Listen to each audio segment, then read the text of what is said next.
Достар, сәлем. Көп блогерлер осындай микрофон қолданады. Правда, от тендера, только не говори. Если вы хотите вот такой напиток совершенно бесплатно. Ассаламу алейкум, достар. Бұның аты Boy Rode Wireless Go 2. Соны мен де шоу ретінде бүгінгі видеода сіздерге көрсетемін. Мына сымсыз микрофонды 4 фактормен тексереміз. Сол қашықтығы, екіншісі дыбыстың сапасы, желге шыдамдылығы және бағасы. Бағасын соңында айтамын. Өйткені видео түсіретіндер көбісі түсінеді. Мынандай сыммен жұмыс істеген өте қиын. Мен де сол қазірдің өзінде рахаттанып отырмын. Қалай дыбыс шығып жатқан тексеріңдер, тыңдаңдар, қараңдар, сұрақтарың болса жазыңдар. Лайк басыңдар, өйткені бұл микрофонның бағасын соңында айтамын.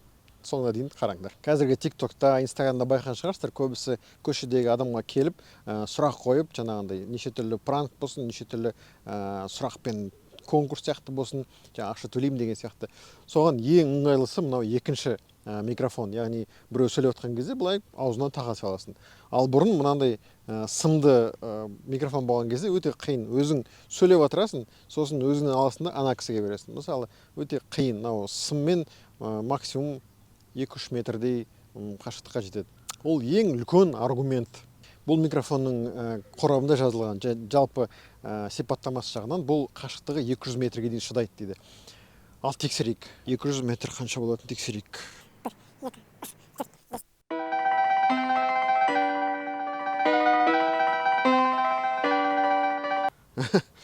Мынаның өзі 50 метр.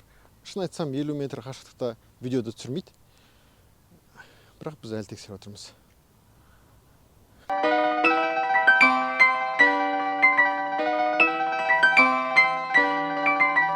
Осындай қашықтықта 100 метр дейді.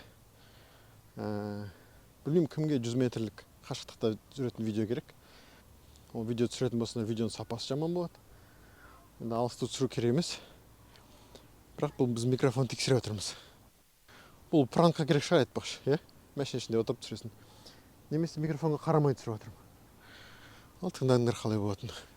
100 метр деген осы. Әрі қарай менің ойымша тексеру керек емес, өйткені енді 100 метрдің өзі көрінбейтін объект болса, 200 метр одан ары. Кімде қандай ойлар бар 100 метр қашықтықта, қандай видео түсіруге болады, не түсіруге болады, соншама 100 метр қашықтықта. Тағы да айта кеткім келіп тұр, микрофонмен түсірген кезде, мысалы, ара қашықтығы үлкейген сайын, арасында машина өтсе, адам өтсе, немесе мен жаңа түсірген кезде мен кетіп баратып түсірдім, сонда микрофон менің артымда болды.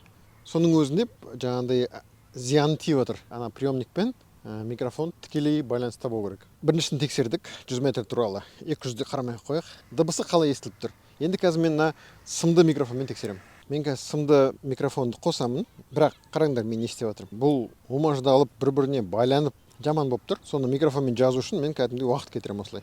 Дұрыстап байлау туралы айтпай ақ қойыңыздар, өйткені неше түрлі видео түсірген кезде тез-тез келесің, тез-тез кетесің. Осыған уақыт кетіп қалады, уақытты қойшы, нервің кетіп қалады осылай. Жинап, ашып, бұны соңына дейін ашпайтын шығармын. Әйтеуір 1-2 метр жетсе болды. Көрдіңдер ме, қандай нервің кетіп қалады осыған. Осылай ажырата отырасың. Сымсыз микрофон қоса салдым, кеттің. Микрофонмен сөйлесем, сымды, иә. Міне рас. Міне менің даусым қалай естіліп тұр. Оны осылай тыңдау керек болады. Қолдану керек болады.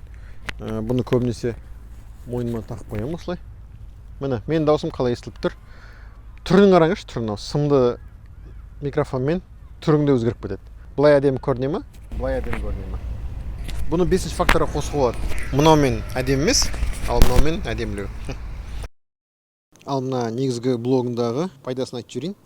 Қараңдар, мысалы 1 деп тұр, 2 деп тұр. Біріншісі ол бірінші микрофон, 2 деген екінші микрофон. Біріншісі қазір өшіп тұр, екіншісі қосылып тұр. Мына жүгіріп тұрған ол мен даусым. Егер барлығы жаңағы сары, қызыл болса, мен қатты сөйлеп жатырмын деген сөз, оны жайырақ қою керек деген сөз. Енді -30 децибел деп тұр. Децибел. Оны үлкейтуге болады, кішірейтуге болады. Ол дыбыстың қаттылығы ғой. Мына жерде астында батырмасы бар, 2 батырмасы. Мынаны басып отырайын. Мен сөйлеп отырайын, сіздер бағасын беріп отырасыздар. Пайдасы қандай екен. Қараңдар. -30, -27, -24, -21. Мен даусым өзгеріп отыр ма? Өзгеріп отқан жоқ па? -18, -15, -12 болып отыр децибел, -9 децибел, -6 децибел, -3 және 0. Мен 0-ды қандай даусым өзгерді ме, өзгерген жоқ па? Қарап отырыңдар.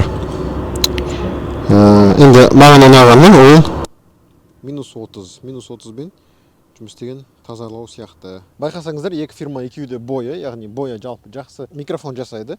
Мынау енді кәдімгідей тренд болып кетті. Басында айтып едім ғой, блогерлер қолданатын микрофон. Енді не айтсам болады? Енді соңында бағасын айтқым келіп тұр. Бағасы 120 мың теңге. Жаңағы сымды микрофон 5 мың теңге болса, мынау 120 мың теңге. Көбісі қымбат деп айтуы мүмкін.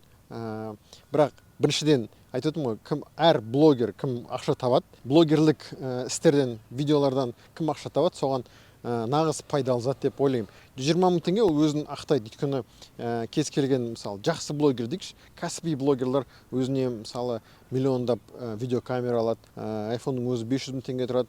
Соның жалпы жанында жүрген кезде кішкентай микрофон, үлкен пайдасы тиетін микрофон 120 мың теңге. Ал енді комментарийге жазыңдар. Қымбат па, қымбат емес па? Немесе сенде микрофон болса, моделін, маркасын жазып айт, көреміз, тексереміз, мүмкін салыстырамыз. Енді өкінішке орай далада жел жоқ. Бірақ мен басын шығарып қойып міне. Тексерейін деп отырмын, жел соқсын деп міне. Менің даусым қалай жазып отыр, көргім келіп тұр да. Мен қазір былай істеймін. Микрофонды былай далаға шығарып қоямын, былай. Естіле ма? И за рулем кетіп бара жатырмын. Кеттік ал. Міне жылжыдық. Мен қазір микрофонды далаға шығарамын. Ал кетті. Естіле ма менің даусым? Менің даусым қалай естіледі? Жалпы қорытындылайтын болсақ, жақсы жақтар өте көп. Жаман жағы ол тек қана бағасы. Комментарийге жаз, бұл микрофонның несі ұнады. Жанында мотоциклдің дауысы шығып жатыр. Бұл кедергі ме, кедергі емес пе, оны да тыңдап қойыңдар.